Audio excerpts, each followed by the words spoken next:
You're being ridiculous, Mia. Eric needs this more than you do, my mom said, waving the deed in my face during what was supposed to be a joyous housewarming celebration. He has a family to take care of. What do you have? Just yourself. The words hit me like a slap across the face.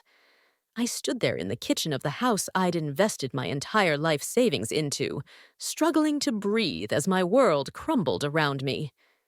My name is Mia Reynolds, and at 33, I never expected to be betrayed by my own family in such a way. For the past 10 years, I'd been working double shifts at Memorial Hospital, picking up extra hours in the ICU, saving every penny I could. When my parents were about to lose their old house to foreclosure, I stepped in with my savings, $175,000, to help them purchase a new one. The agreement had been clear. The house would be in my name since I was the one making the down payment. But apparently, agreements didn't matter to my family. My stepbrother Eric, my mom's golden child from her second marriage, stood there, wearing his usual smug grin. He had never contributed a single dime to our parents' well-being, always too busy finding himself, while jumping from one failed business venture to another. Now, at 38, he suddenly had a wife and a baby on the way, which somehow made him more deserving of my investment. "We've already filed the paperwork," my stepdad George said casually, not even making eye contact with me. "The house is in Eric's name now. You should be happy you're helping your brother start his family." The way he dismissed my sacrifice only made my blood boil. The beautiful colonial-style house I had fallen in love with, the one I envisioned as a gathering place for family holidays and celebrations, was now being handed to someone who hadn't earned it. As I looked around the room at the faces of extended family and friends who had come to celebrate, I could see the awkward glances and whispered conversations. My Aunt Sarah, who had always been more of a mother to me than my own mom, stood in the corner, shaking her head in disbelief. My best friend Rachel, who had seen me work myself to exhaustion to save that money, gripped her glass so tightly I thought it might shatter. "This isn't right," I managed to say, my voice trembling with a mix of anger and hurt. "That money was everything I had. We had an agreement." "Oh, stop being so dramatic," my mom sighed, rolling her eyes. "You're a nurse. You'll save it up again. Eric needs a stable home for his baby. It's not like you have anyone to provide for." That's when something inside me snapped. Years of being the responsible one, the reliable one, the one who always sacrificed for others. Everything came crashing down. I looked at their entitled faces and knew this wouldn't end here. They had no idea what I was capable of when pushed too far. Growing up, I always knew I was different from Eric in my parents' eyes. After my dad passed away when I was 6, my mom remarried George within a year. Eric came into our lives like a whirlwind, immediately becoming the center of their world. While I spent my weekends studying and working part-time at a local pharmacy to save for college, Eric was showered with new cars, expensive clothes, and endless second chances. I put myself through nursing school, working nights as a CNA and taking out student loans I'm still paying off. Every time Eric's business ventures failed, whether it was the car wash, the supplement company, or the cryptocurrency investment opportunity, my parents drained their savings to bail him out. I watched them refinance their house 3 times to cover his mistakes, saying nothing, even as I saw their retirement slipping away. When they called me 6 months ago, desperate and in tears, because they were about to lose their house, I didn't hesitate. I had been saving for my own place, dreaming of a small cottage with a garden where I could finally put down roots. Instead, I offered them my savings, hoping it would finally prove my worth to them. We spent weeks looking at houses together, and I fell in love with the Colonial on Maple Street. The realtor worked with us to make it happen, and I signed all the preliminary paperwork as the owner. "You're such a blessing, honey," my mom had said then, hugging me tightly. "We'll make this work as a family." I believed her. I wanted so badly to believe her that I ignored the warning signs. The secret phone calls with Eric, the meetings with their lawyer that I wasn't invited to, and the delays in finalizing the paperwork were all warning signs. Rachel had tried to warn me. "Mia, get everything in writing," she'd said one morning over coffee. "I don't trust them to do right by you." But I defended them, convinced that even if they favored Eric, they wouldn't steal from me. After all, what kind of parents would do that to their own daughter? The day before the housewarming, I spent hours at Target picking out decorations for what I thought would be my investment property. I bought fluffy towels for the bathrooms, cheerful throw pillows for the living room, and a welcome mat that said, "Home, sweet home." Now, those items felt like cruel reminders of a house that had been stolen from me. As I stood in the kitchen, watching Eric parade around as if he had earned any of this, I thought about all the nights I'd worked in the ICU, the holidays I'd missed, the relationships I'd put on hold, and the vacations I never had, all to save that money. They hadn't just taken my savings, they had taken years of my life. As the party continued around me, my head spun. Guests were starting to leave, awkwardly congratulating Eric while avoiding eye contact with me. I sat alone at the kitchen counter, staring at my phone, when Rachel slid into the seat next to me. "You need to call Marcus," she whispered, referring to her brother, a real estate attorney. "Something's not right about how they transferred the deed. They couldn't have done this legally without your signature." Just then, Eric walked by with his wife, Jessica, talking loudly about their renovation plans. "We'll probably gut the kitchen first," Eric said, running his hand along the granite countertop I had helped choose. "Maybe knock down a wall or two. Really make it our own." My stomach churned. As I looked around the kitchen, I noticed the folder of paperwork my parents had shown me when we first made the agreement. It was still sitting on top of the refrigerator, exactly where my mom always kept important documents. While everyone was distracted by Eric's grand plans, I quietly grabbed the folder and slipped it into my bag. "I need some air," I told Rachel, heading for the back porch. Once outside, I pulled the papers from my bag with trembling hands. There it was. The original agreement I had signed, clearly stating that the house would be in my name in exchange for the down payment. Then I found something else. A letter from their lawyer, dated just 2 weeks ago, warning them that transferring the deed without my consent could be considered fraud.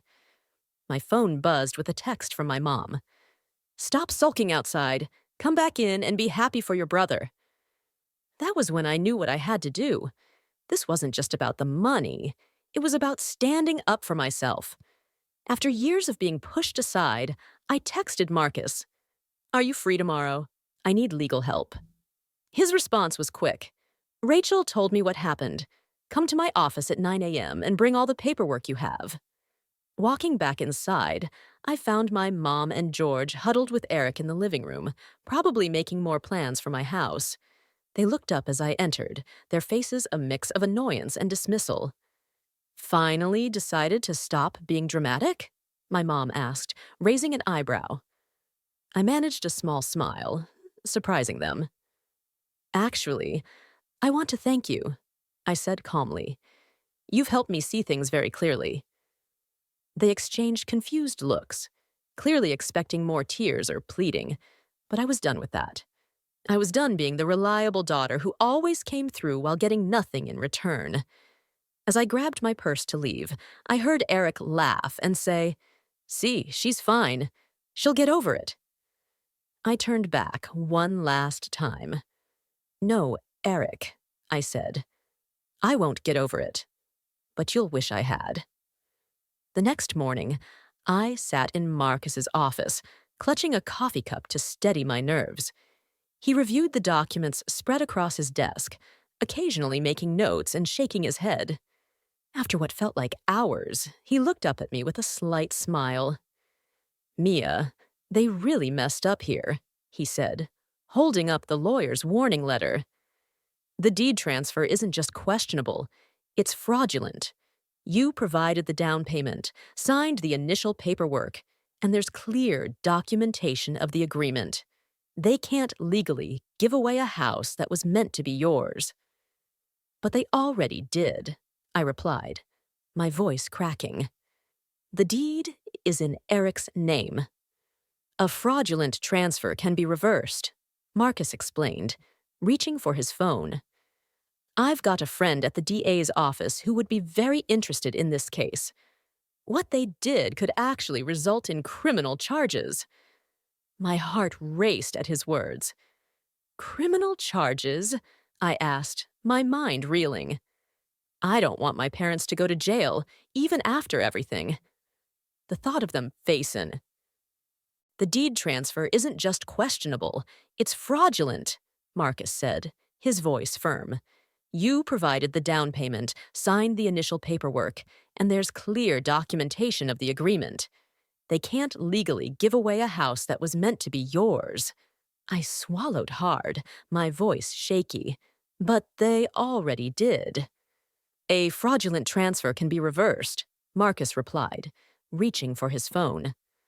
"I've got a friend at the DA's office who will be very interested in this case.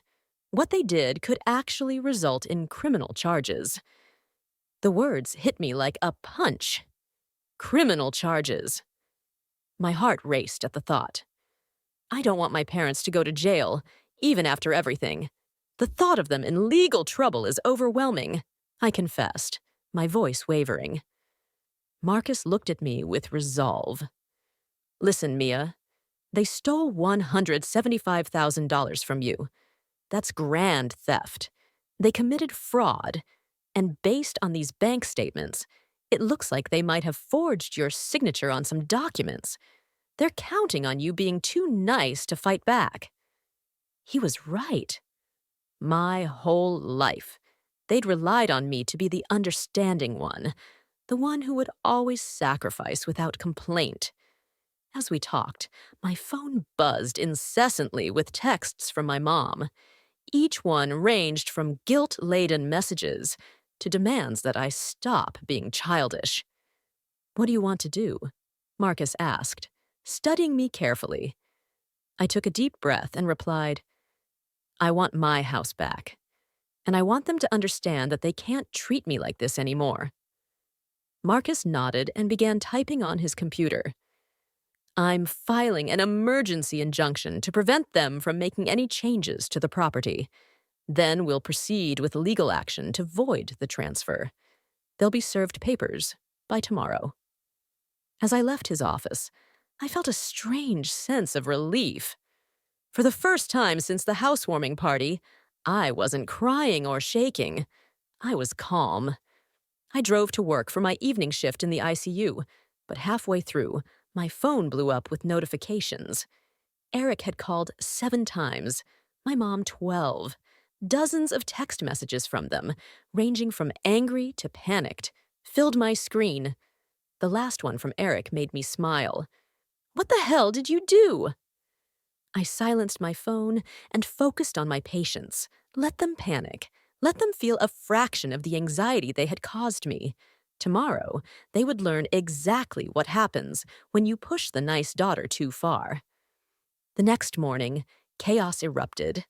I was getting ready for my shift when Rachel called to tell me that my mom and Eric were making a scene outside my apartment. I looked out the window and saw them, Eric pacing back and forth, while my mom pounded on the building's front door.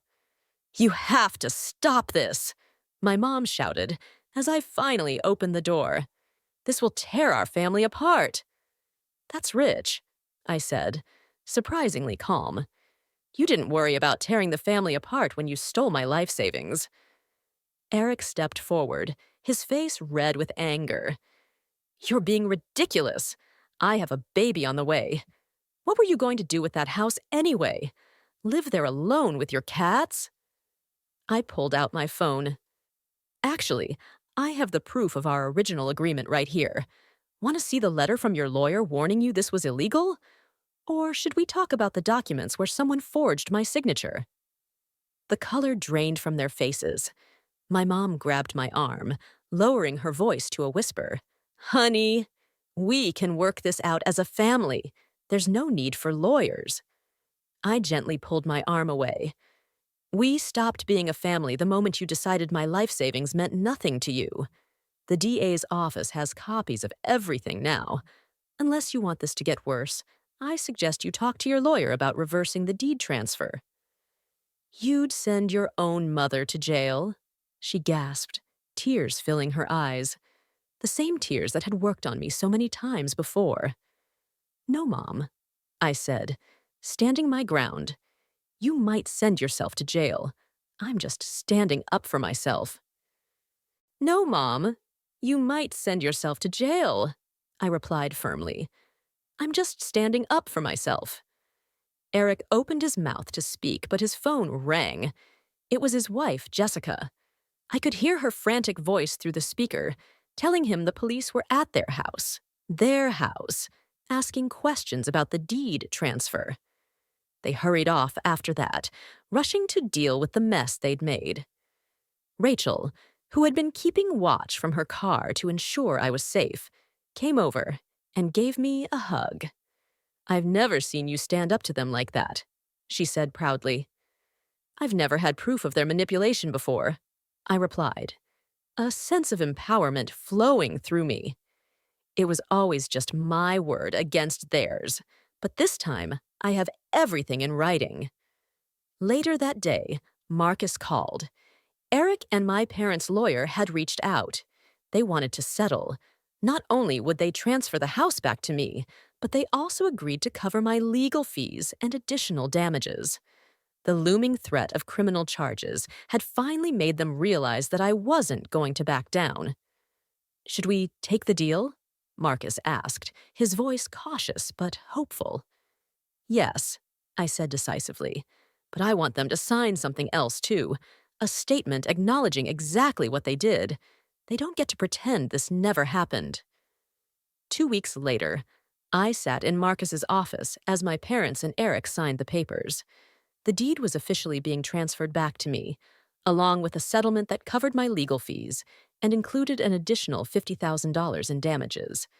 But more importantly, they were signing a notarized statement acknowledging their attempt to defraud me. My mom couldn't stop crying, dabbing at her eyes with a tissue, while George stared at the floor. Eric, on the other hand, looked like he'd aged 10 years, his smug grin replaced by a clenched jaw. His wife, Jessica, had left him after discovering he had been hiding their financial troubles. Apparently, the house theft was just the beginning. I need all parties to sign here, the notary said, pointing to the final page. One by one, they signed. When it was my turn, my hand didn't shake at all. As Eric stood up, he muttered, I hope you're happy. No, I replied calmly. You ruined everything when you decided to steal from me. I just made it right. As they filed out of the office, my mom tried one last time to catch my eye, but I turned away. The time for guilt trips and manipulation was over. Marcus handed me the new deed with a smile. Congratulations. The house is officially yours. But I had one more surprise for them. Actually, I said, pulling out another set of papers, I'd like to sell it. My family had already spread the word about their so-called misunderstanding with the house, trying to save face with relatives and friends. What they didn't know was that I had received an offer from a developer who wanted to turn the property into apartments.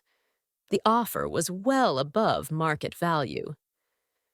They'll be furious when they find out, Rachel said later as we celebrated at our favorite coffee shop.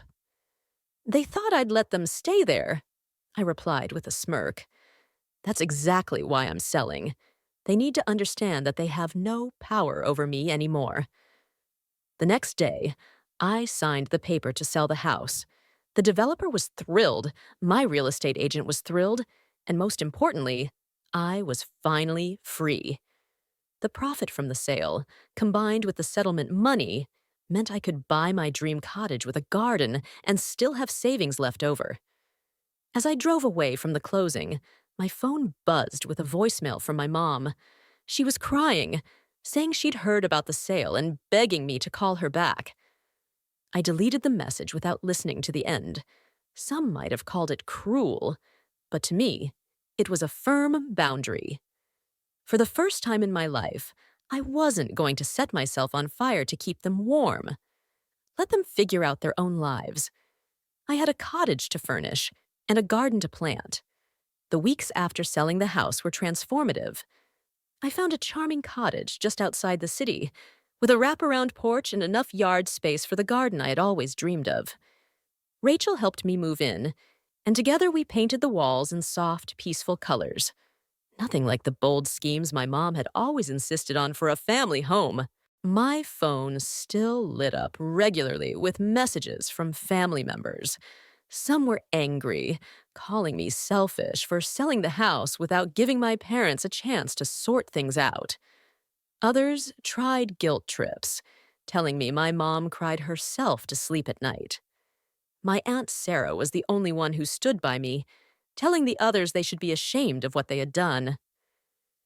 I ran into your mom at the grocery store, Sarah told me one Sunday, and she was telling anyone who would listen about how ungrateful you are. But most people know the truth. That statement you made them sign has made the rounds. I smiled, thinking about how the narrative had shifted. No longer was I the difficult daughter who wouldn't help her brother. Now I was the hardworking nurse whose family had tried to steal her savings. My mom's attempts to play the victim were no longer working. Eric and Jessica officially separated, and he moved back in with our parents. I heard through the grapevine that he was working as a sales clerk at an electronics store, his first real job in years. Sometimes I drove past their rental house on my way to work. It was a modest place, nothing like the home they had tried to take from me. It didn't bring me joy to see them struggling, but I did feel a sense of justice. Things were looking up for me, too. Once I stopped letting my family drain my energy and resources, I was able to focus on my career. I applied for and received a promotion to charge nurse, which came with better hours and a significant pay raise. My colleagues noticed the change in me. I smiled more, stood up for myself in meetings, and no longer accepted all the holiday shifts, just because others had real families to spend time with. One evening, as I sat on my porch, watching the sunset and planning my garden, my mom's number flashed on my phone. Instead of the usual anxiety I would feel, I felt only calm as I declined the call. Later, I listened to her voicemail. She was asking if I would help Eric with rent money since things were so hard for him right now. I deleted the message and went back to looking at my gardening catalog. I had ordered seeds for tomatoes, cucumbers, and my favorite violets. The flower beds were already prepared, the soil rich and waiting for new life. In a way, it felt like a metaphor for my own life. I'd cleared out the weeds of toxic relationships and was ready to grow something beautiful. Rachel often joked that I should write a book called How to Stop Being a Doormat in 3 Easy Steps. Maybe she was right. All it took was losing my life savings, standing up to my family, and finally putting myself first. Simple, really. 6 months after selling the house, my life had settled into a peaceful rhythm. My garden was thriving, with the first tomatoes ripening on the vine and violets blooming in neat rows. I'd made friends with my neighbors, joined a local book club, and even started dating again, something I had put off for years because my family demanded so much of my time and energy. The family drama hadn't completely disappeared, but I'd learned to manage it differently. My mom still tried to reach out regularly, especially when they needed money. Each time, I stuck to my boundaries. I'm not in a position to help, I'd say calmly, No matter how many tears or guilt trips followed, that phrase became my shield, protecting me from their manipulation. Eric's situation had gotten worse. Jessica filed for divorce, and my nephew lived primarily with her. She discovered that Eric had taken out credit cards in her name, leaving her with massive debt.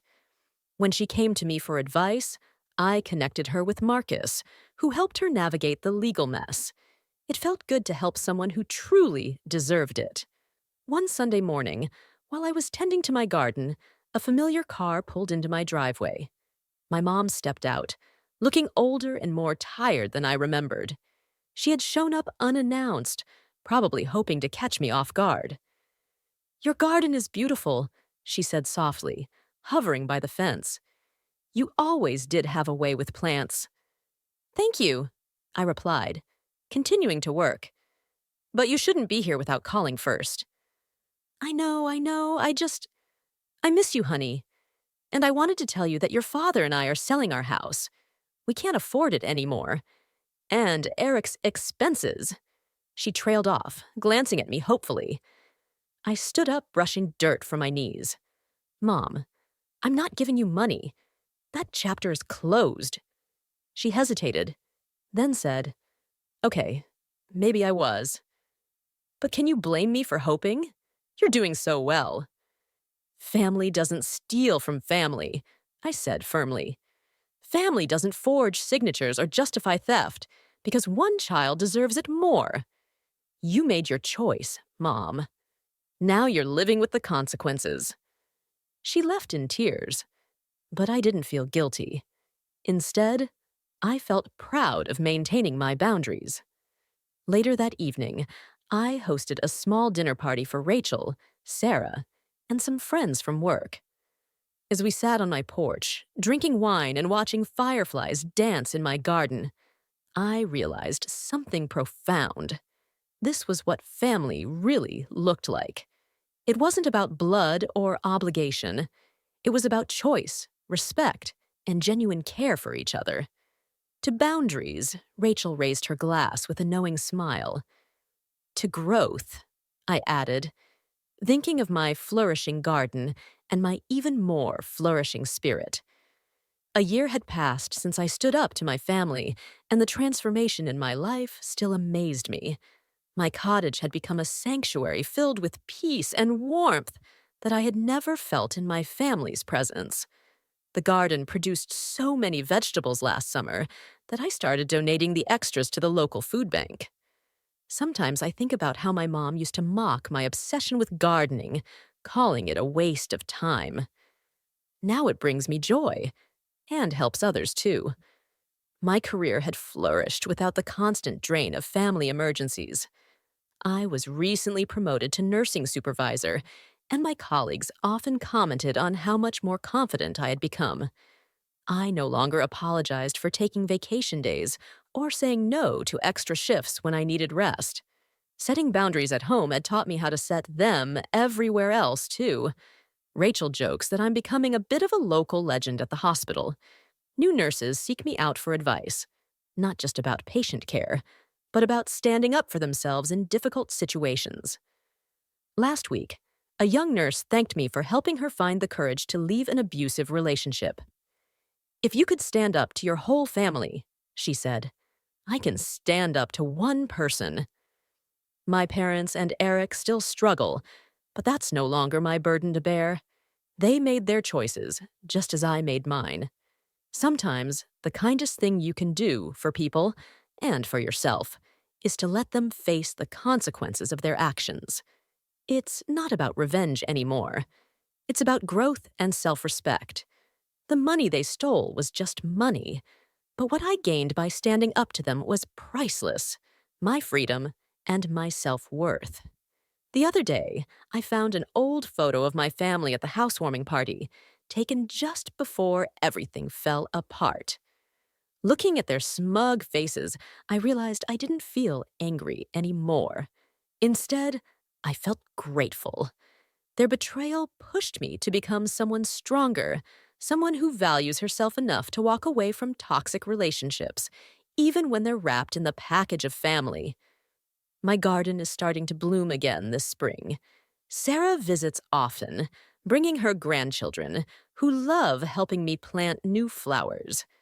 Rachel and I have our weekly coffee dates, laughing about how far I've come from the person who used to answer every demanding phone call from my family. Even Jessica brings my nephew over sometimes. She says the garden has a healing effect on her, too. Life isn't perfect, but it's authentically mine now. I've learned that sometimes the best revenge isn't about getting even. It's about getting better. Every flower that blooms in my garden, every peaceful evening on my porch, every boundary I maintain is a reminder that I chose myself, and I would do it all again in a heartbeat.